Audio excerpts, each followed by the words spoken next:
semuanya, aku Carmila Rosalian dari Prodi Ilmu Komunikasi dengan NIM E1101211042. Baiklah, video kali ini saya buat untuk memenuhi tugas UTS saya, yaitu dengan mata kuliah Psikologi Sosial. Di video kali ini saya akan membahas tentang mengevaluasi dunia sosial.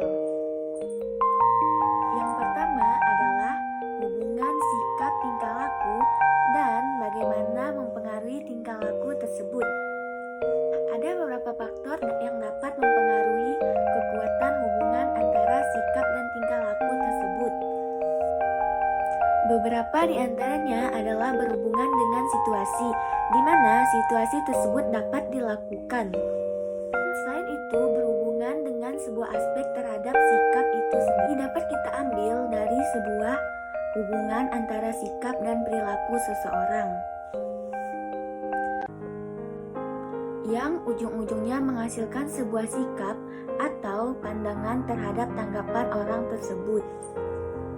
Nah, kali ini misalnya dalam sebuah sikap adalah hal yang terjadi atau yang membawa dirinya untuk menanggapi atau mungkin bisa jadi dengan cara berpikir serta keinginan seseorang tersebut untuk melakukan sebuah tindakan. Itu sendiri adalah keadaan di mana seseorang tersebut sedang melakukan sebuah aktivitas, misalnya berbicara, serta orang tersebut berjalan, dan mungkin ada hal lain. Namun ada juga perbedaan antara sikap dan perilaku. Baiklah, perbedaan yang pertama yaitu perilaku. Perilaku adalah sebuah tindakan, sedangkan sikap itu sendiri adalah sebuah pandangan terhadap sesuatu yang mungkin bisa dilihat oleh seseorang.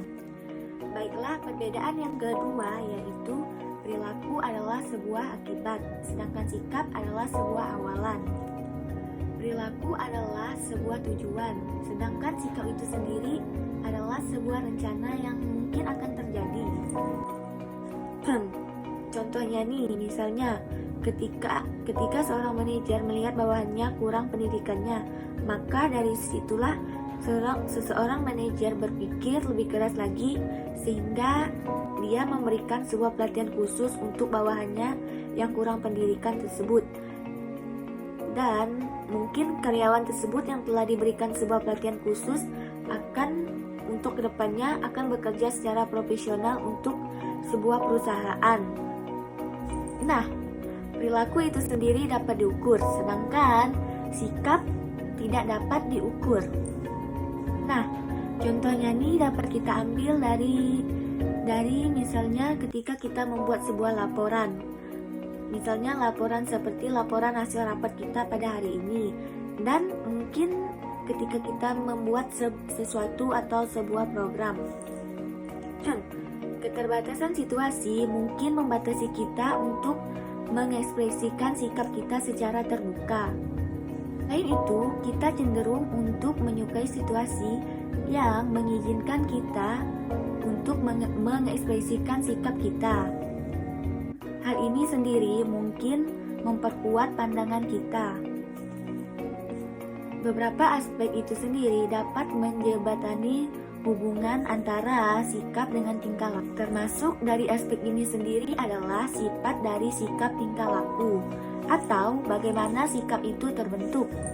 Nah, termasuk di dalamnya adalah mudah tindaknya sikap itu diakses, pengetahuan tingkat kepentingan dan kepentingan pribadi sendiri, dan misalnya sebuah kekhususan sikap. Misalnya nih, ada sebuah contoh dari faktor yang dapat mempengaruhi pembentukan sikap manusia. Yang pertama, yaitu pengalaman pribadi, pengaruh orang yang dianggap penting. Yang ketiga, pengaruh kebudayaan. Yang keempat, media massa. Sedangkan yang terakhir adalah lembaga pendidikan dan lembaga agama. Sedangkan sikap nampaknya mempengaruhi tingkah laku melalui dua mekanisme yang berbeda. Yang pertama yaitu ketika kita dapat memberikan pemikiran secara hati-hati kepada sikap kita. Sedangkan yang kedua adalah intensi yang berasal dari sikap kita secara kuat, yang mampu memprediksikan tingkah laku. Sifat mempengaruhi tingkah laku dengan membentuk persepsi kita terhadap situasi yang akan terjadi. Oke, selanjutnya kita akan melanjutkan dengan sebuah seni persuasi. Seni persuasi misalnya adalah sebuah komunikasi yang mungkin dapat mempengaruhi seseorang dan untuk meyakinkan orang lain. Oleh karena itu, dapat terjadi melalui persuasi setiap individu. Namun, hal tersebut akan mencoba berusaha mempengaruhi kepercayaan dan harapan orang lain. Nah, selanjutnya tentang menggunakan pesan untuk mengubah sikap orang lain.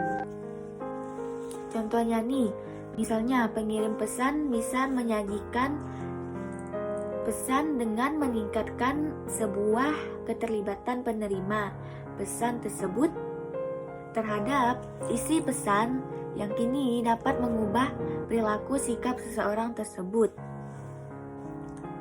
Penelitian awal terhadap sebuah persuasi usaha untuk mengubah sikap melalui penggunaan pesan berfokus pada karakteristik dari si penyampai pesan atau keahlian daya tarik pesan atau satu arah atau dua arah.